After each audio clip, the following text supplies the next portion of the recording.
Welcome, and this week on Foods with Flavor, we're going to make part 3 of 3, and we're making hickory smoked tamales.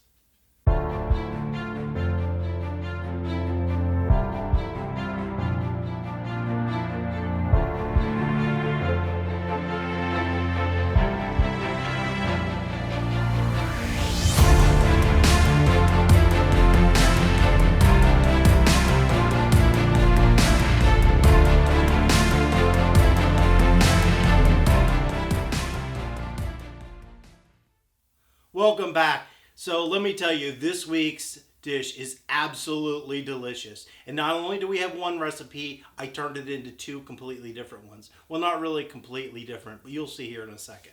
So to recap, the first week we just made a traditional salsa for chips and salsa. The second week we made a queso blanco, and we're going to end up putting that queso blanco over top of the tamales. So what I did that's a little bit different is I took a pork shoulder or a pork butt and I smoked it just like you would for pulled pork, and I used hickory wood. And so I'll get into how to smoke a pork butt in another video. It would take so long, this would go on forever. So what I did is I took that hickory smoked meat and we're going to put that inside the tamale. But as I'm making it, I'm like, oh wow, you know what might work and taste really good? If you put a little sugar and honey in the masa mix to make it sweet like cornbread, and then put barbecue sauce on some of the meat instead of the normal red sauce that you would use in a tamale, you'd have this like sweet and savory version as well. So this week we have the traditional rojo or red tamale, and we have a barbecue tamale, and then we're going to put a queso blanco over top of that. So hold on and we'll get cooking. So I have a pot of water here. I'm going to bring that up to a boil. I'm adding 2 cloves of garlic, 1 deseeded jalapeno pepper, 1 Guajillo pepper, 2 Ancho peppers, and 3 Chipotle peppers. And basically what we're doing is we're going to soften up the dried peppers. We're also cooking a little bit of the bitterness out of the garlic, but the main reason is to soften up those dried peppers. And so I'll just let this simmer for about 5 minutes. I'll turn the heat down and then just let it sit until I'm ready to use it. Once I need to use it, I'll drain the liquid out and just use the peppers, garlic, and other mixture. Here we have a good quality chicken stock. We're using chicken stock because I didn't cook the pork and make a pork stock. So I'm adding about a cup of onion and 2 more cloves of garlic to this, as well as 2 Roma tomatoes. And basically I'm going to heat those up to a boil, simmer those for about 15 minutes until the peeling starts to come off the tomatoes, and you can see they've split here. Then I'll separate the onions, garlic, and tomatoes from the liquid.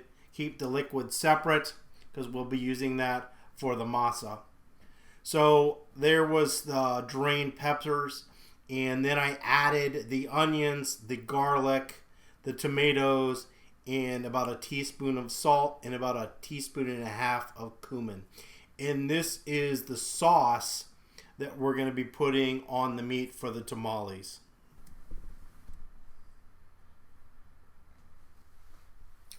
So I have about 3 cups of masa, and I'm adding a teaspoon of salt and about a teaspoon and a half of baking powder, and I'm just going to kind of lightly mix that together. So I didn't actually use all the masa for when I steamed these. I only made a few for myself. So I probably had half my batter left over. So when you see the end how many I steamed, you can make much more than that. So here I'm adding about a 1/3 cup of lard. You could use Crisco if you wanted. And you're just going to incorporate that into like a really coarse grind. So I'm going to use a pastry knife here in a second to help speed the process up. A fork would actually take forever. So you could use your hands as well to do this. You'll see I have this running at about 300% in speed. So it takes a little bit, and you're just kind of constantly mixing and incorporating that lard so it's evenly distributed throughout that masa mix as good as you can. You don't want to bite into a big coarse thing of lard. That's not going to taste very good. So once you've got that mixed up, the next thing you're going to do is start slowly adding the stock to the mix. And so I think I ended up with about 3 cups total. It really depends on how quickly you use the masa. If you let it sit for a while, it'll become very stiff. So if it comes stiff, it's easy. You can just add a little bit more and whip it up. So at this point is kind of when I came just before I started making this, I decided, oh, I want to try adding sugar and honey to it and some barbecued pulled pork. So this here, I have some sugar in the bowl already. I added some stock, and now I'm adding a little bit of honey. And this was just, you know, I'm just doing it by sight and what I think is going to taste good. Actually, I was pretty much right on the money as far as amounts.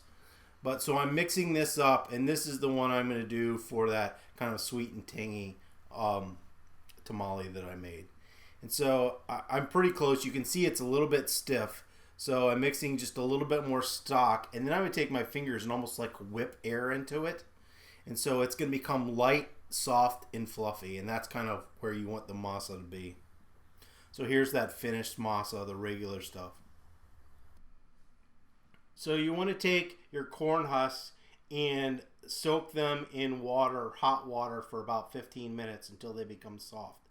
And then you can feel the corn husk. One side is smoother than the other, so you want to put the masa mix on the smoother side of the corn husk.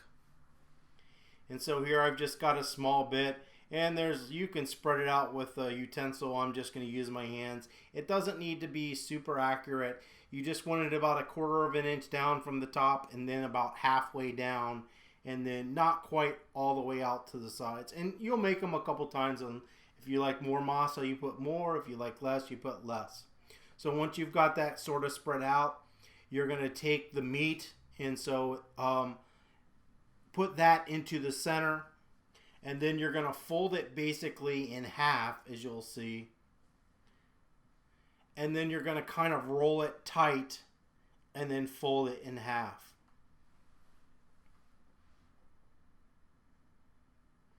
And so that was one. I'm going to do a second one here. I'm laying that out. And so you'll notice one of these I've made with a sweet masa where I added some sugar and some honey to it. All right, almost so it tastes like cornbread. And then instead of using that red sauce that you saw me make, I added barbecue sauce. So we have kind of this sweet and tangy tamale.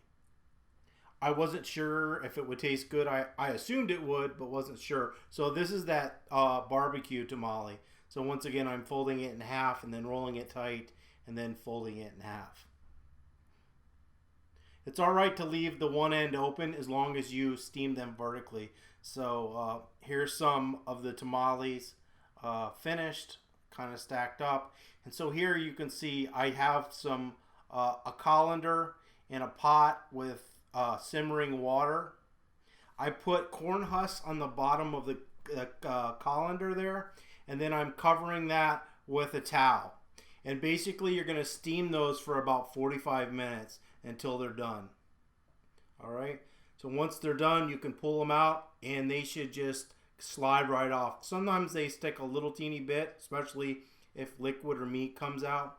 But I'm basically will turn this over here in a second, and you'll see they'll just kind of slide right out and stay together. And so I'm going to do that for the second one. So in this video, the front one is the barbecue sweet tamale, and the back one is the traditional tamale. So now I'm just taking some of that queso blanco that I made, and I'm drizzling that over top. And then I took, just for a garnish, you don't really need this, just a few green onions and sprinkled those on top. And let me tell you, phenomenal. Absolutely phenomenal. The barbecue turned out really good, and I actually ate them together, and they were as good together as they would have been if I would have just ate all one barbecue or one of the traditional tamales. So give it a try. It's something I think you'll really enjoy.